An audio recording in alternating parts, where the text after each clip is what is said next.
الحمد لله وكفى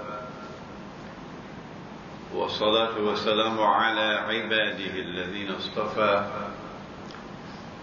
خصوصا على أفضلهم وخاتم النبيين محمد الأمين وعلى آله وصحبه أجمعين وبعد. فأعوذ بالله من الشيطان الرجيم. بسم الله الرحمن الرحيم. ونزلنا عليك الكتاب تبيانا لكل شيء وهدى ورحمة وبشرى للمسلمين. صدق الله العظيم. We begin with Allah's blessed name. We praise Him and we glorify Him as He ought to be praised and glorified. And we pray for peace and for blessings on all His noble messengers, and in particular on the last of them all, the blessed Prophet Muhammad sallallahu ta'ala alayhi wa sallam. Nabi Muhammad sallallahu ta'ala alayhi wa sallam has just performed the Hajj. The first, the last Hajj he would ever perform. And he has given the Khutbatul Wida, or the farewell khutbah from Arafat. And then he asked the Ummah, the Hujjaj, do you bear witness that I have delivered the message? And they said yes. It was after this that Allah subhanahu wa ta'ala then sent down revelation,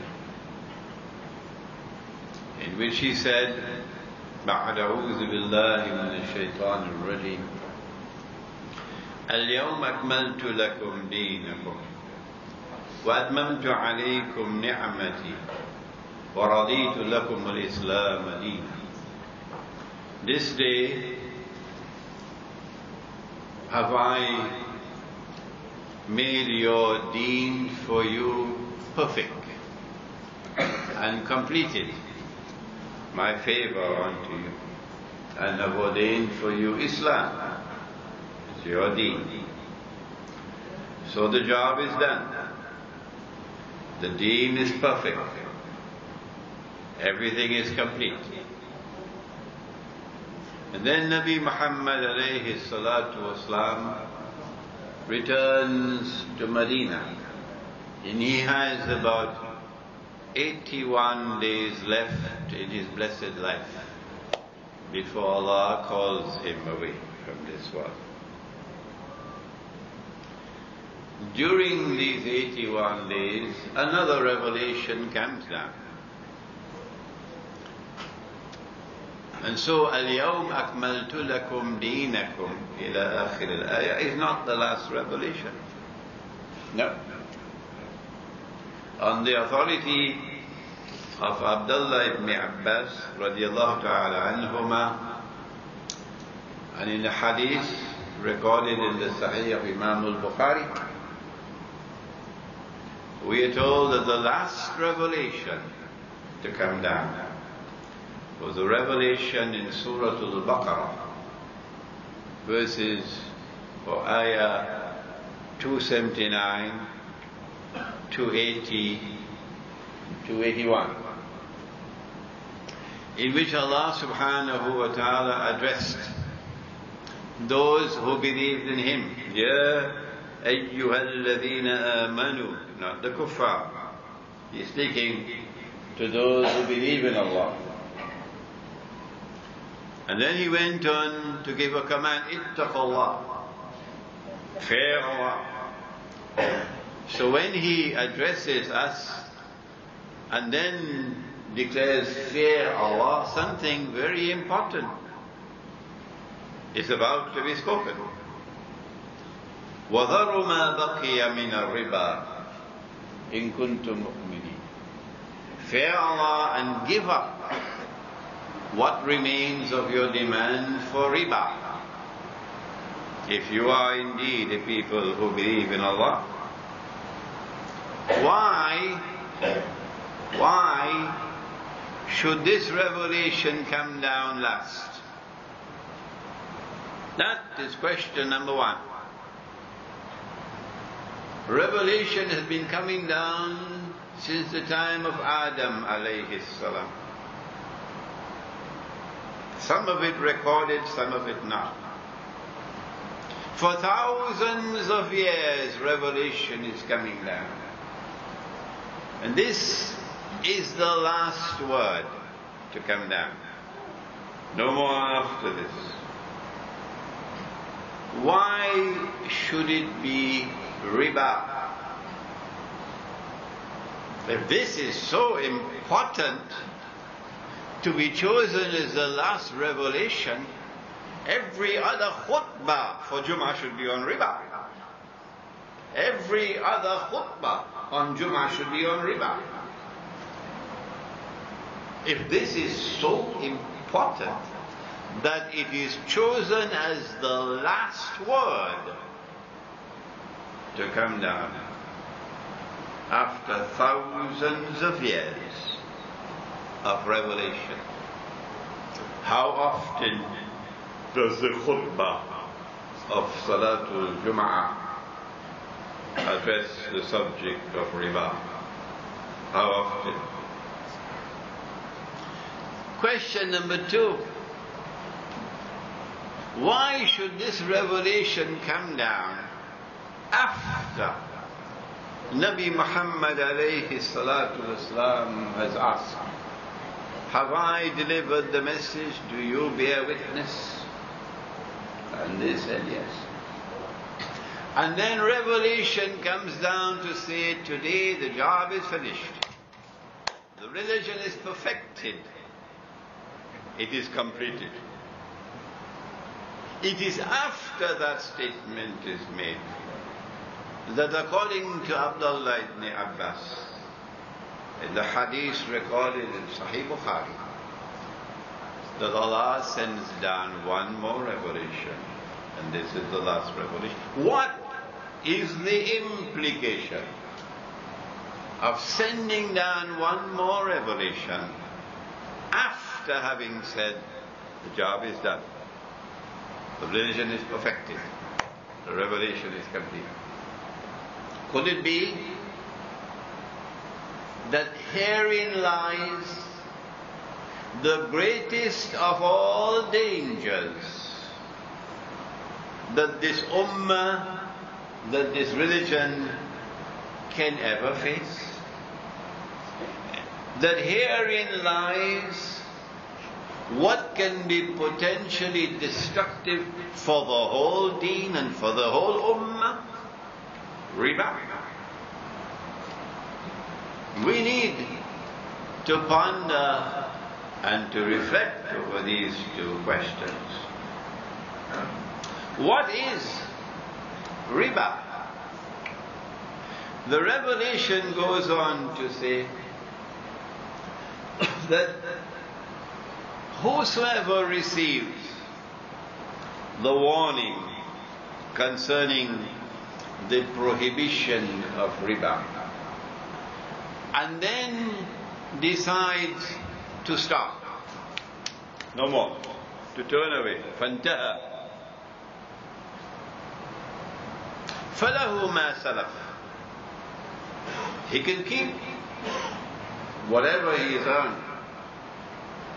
The state will not come after him. وَأَمْرُهُ إِلَى اللَّهِ, and the matter is now transferred from this court to that court.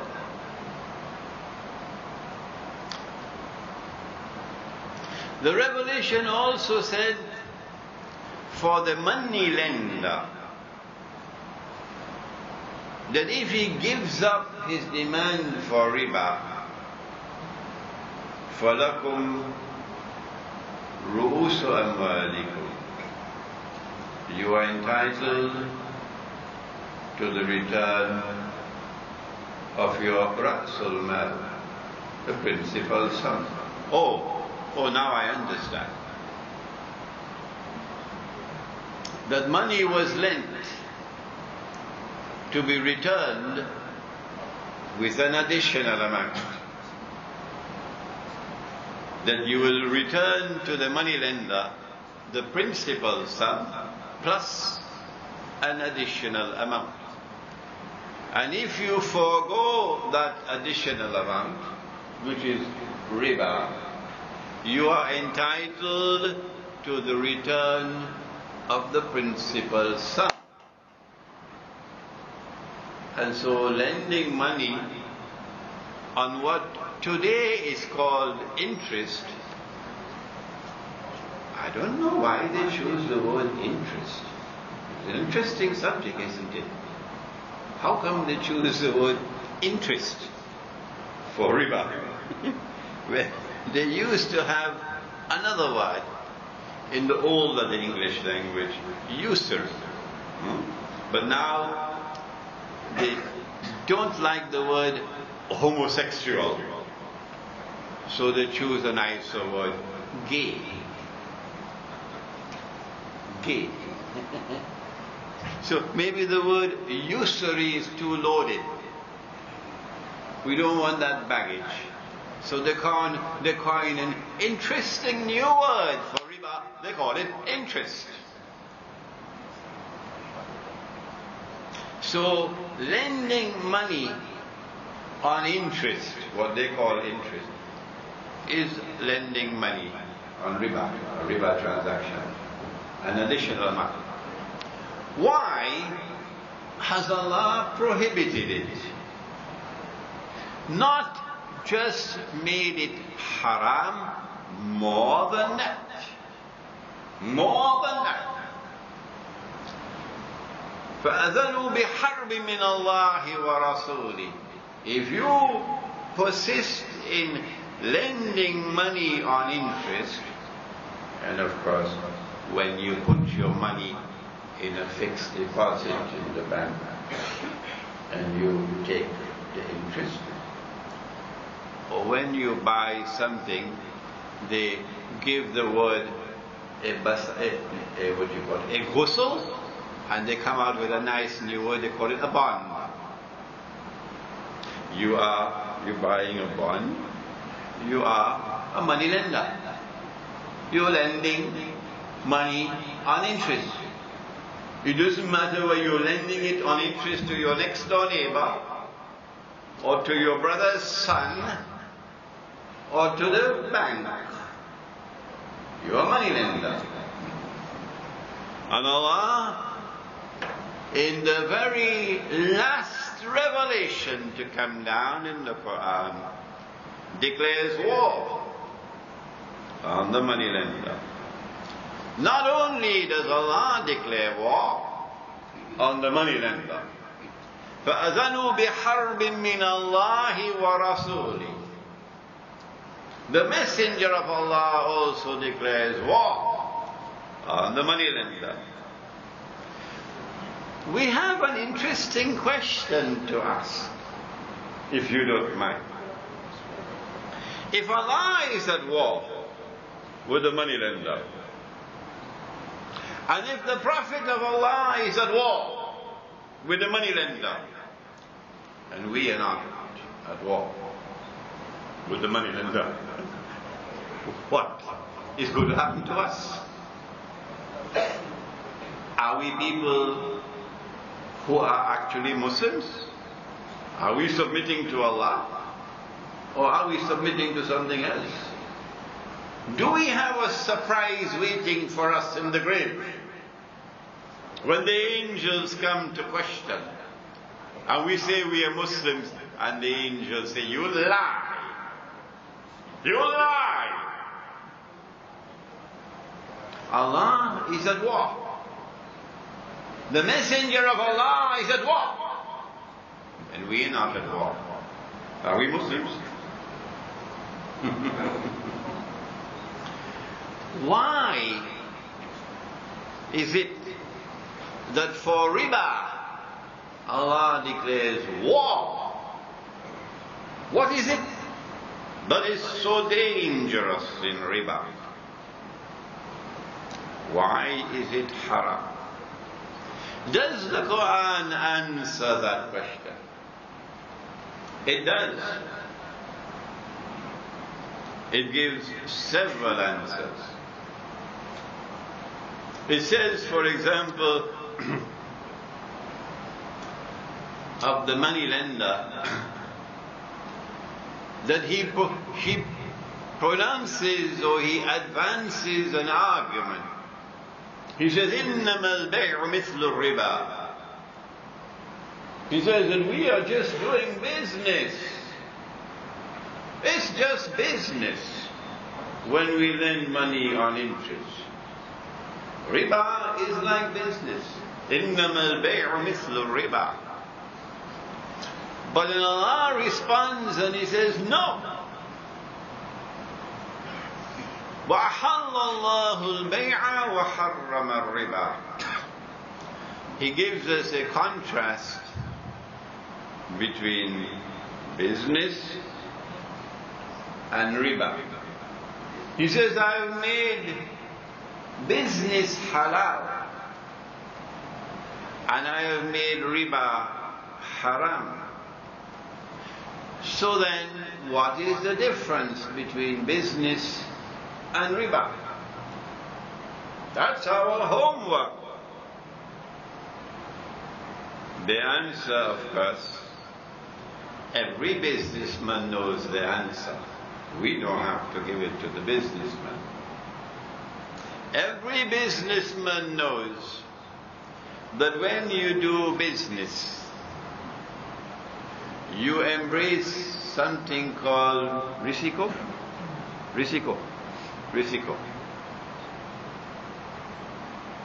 Not risky, eh? Risiko. You embrace something called risiko. Meaning, you can make a profit or you can suffer a loss. You take a chance. You embrace risk or risiko. And when you enter into business and you embrace that risk, then Allah subhanahu wa ta'ala can cause some to get more and cause others to get less. Some can get a profit and others can suffer a loss. So that wealth will circulate through the economy. كي لا يكون الدولة بين الأغنياء منكم. So that wealth should not remain only with the wealthy. So that the rich will remain permanently rich. And the poor will remain permanently, forever and ever poor. No. It is Allah who is Ar-Razaq. And He can provide rizq. وَيَرْزُقُ مَن يَشَاءُ بِغَيْرِ حِسَابٍ. He can give to some, and He can take from others. So one day for you, and one day for them. So those who are rich today, and living in Damansara Heights, or in Jandabad, tomorrow can be living in a kampung, because kampung have poor people, and the city has rich people. And those who today are poor can't afford motor car, so they're riding motorcycle. Dangerous. Tomorrow they can be rich because Allah distributes and Allah redistributes wealth. All that Islam has ever given is a free and a fair market. In our market, We do not distinguish between a Hindu and a Jew and a Christian and a Muslim. All are equal. We do not favor the Muslim against the non-Muslim. Not in Islam. If the Jewish shopkeeper is honest, trustworthy, and he sells at a fair price, and his goods are good, we will buy from the Jewish shopkeeper. We will not choose a Muslim against a Jew because he's a Muslim. Not in business. So our market is a level playing field. No favoritism. No privileges for some denied to others.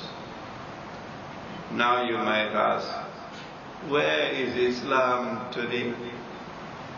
How we wish we could have governments with just 1% of knowledge of Islam.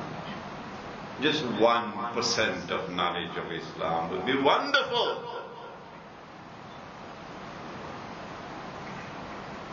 And so, business is important in Islam. The market must be a free and a fair market in Islam. But when you lend money on interest, that's not business. No. Why? Because the money lender does not want to embrace risk. The money lender does not want to ever suffer loss. The money lender wants to close the door for Allah. Close the door. So Allah cannot take from him and give to Indonesia, and give to Pakistan, and give to Bangladesh, and give to Egypt. No. So he lends money on interest in order to immunize himself from loss.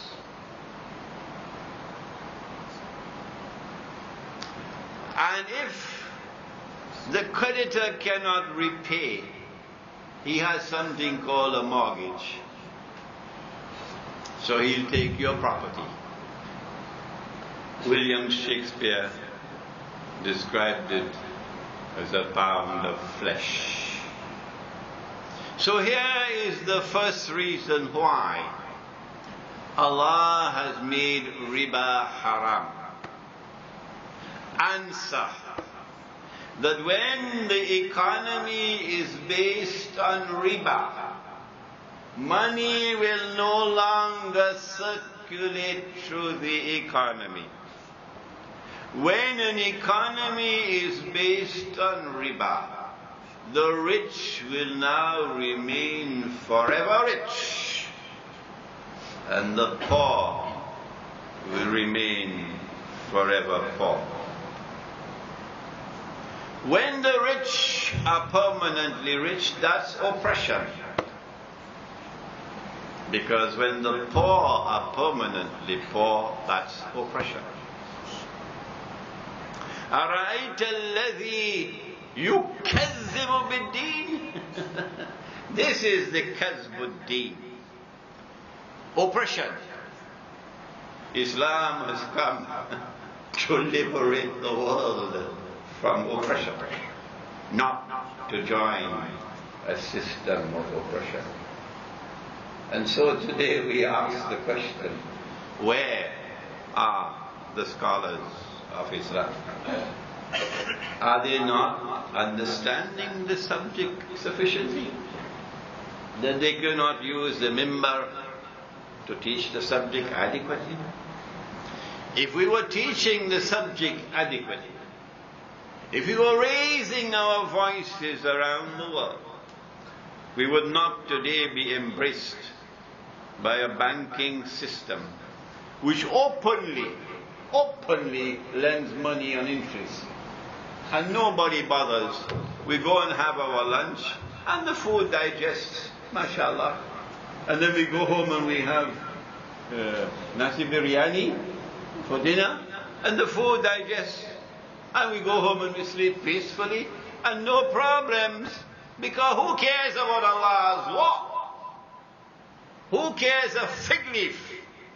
Who cares a fig leaf that Allah is waging war? That the Prophet of Allah is waging war. We have nasi biryani and go to sleep. We're not involved in war. Are we Muslims? This is not the only reason why Allah has made riba haram and He's waging war on riba. There are other lessons in the Quran, and we have only a little time left. For example, in Surah Al-Rum, وَمَا آتَيْتُم مِّن رِبًا لِيَرْبُوَ فِي أَمْوَالِ النَّاسِ فَلَا يَرْبُو عِندَ اللَّهِ وَمَا آتَيْتُم مِّن زَكَاةٍ تُرِيدُونَ وَجْهَ اللَّهِ فَأُولَٰئِكَ هُمُ الْمُضْعِفُونَ. Allah now gives a contrast between riba and zakat. The first one was riba and business. And this one is riba and zakat, charity.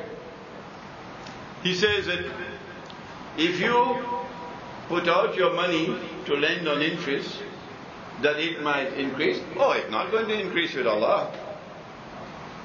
But if you give in charity, seeking Allah's face, meaning sincere charity, then that will increase many times with Allah. So what is there in this contrast between riba and charity that will allow us to understand the lesson why riba has been made haram? The answer again requires us to do our homework.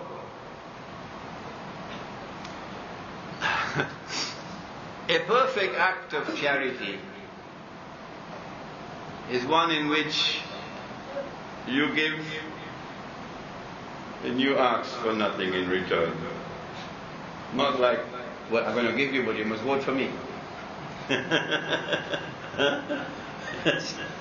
I'll give you, you must vote for me on election day.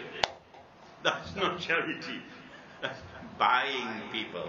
Some are on sale for so many ringgits, and others will say, no, they want USD. No. A perfect act of charity is one in which you give and you take nothing in return. That's charity. You give and you take nothing in return. You do not even utter a harsh word. You do not even remind them that I gave you, to hurt their feelings. A perfect act of charity is to give and to take nothing in return. Allah is saying to us in Surah Al-Rum that when you understand what is charity, you will understand what is riba. Because riba is the opposite. Riba is the opposite. In riba, the perfect act of riba is when you take,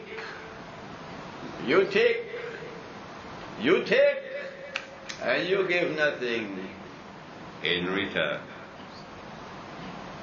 If they're only taking and giving nothing in return, the Zionists control banking system around the world.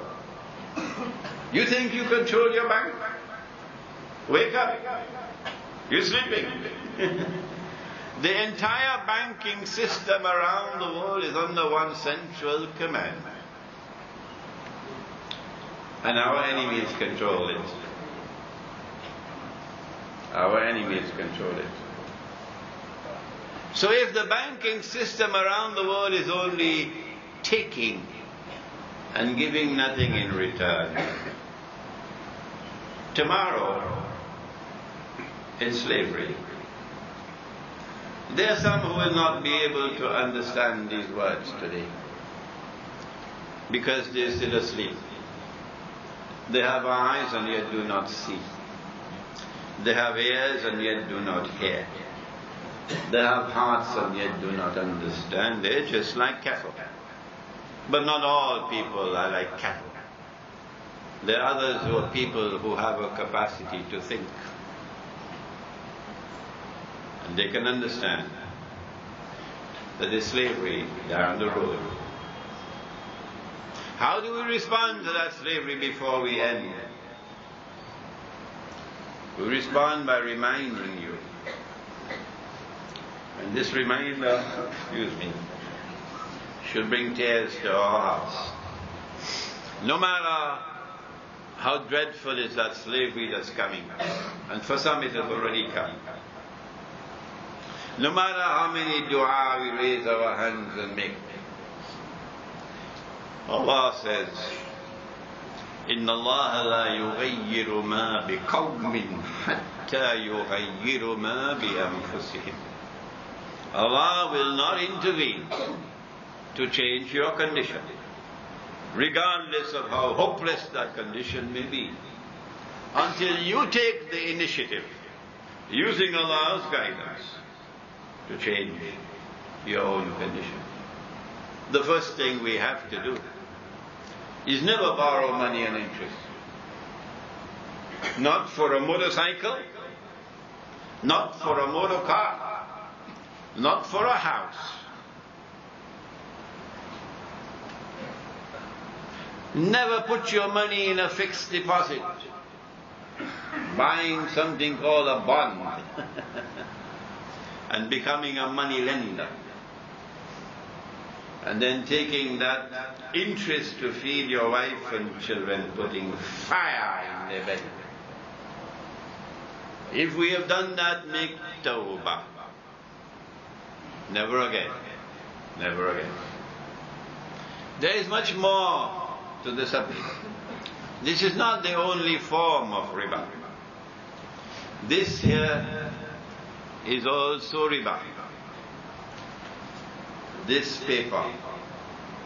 But that is a subject for another day. We have a conference on riba here in Kuala Lumpur on Monday and on Tuesday. Where is it?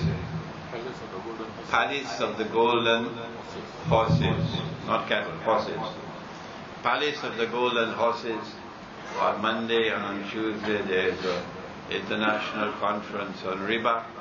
And your brother has to speak on Islam, the petrodollar, and beyond.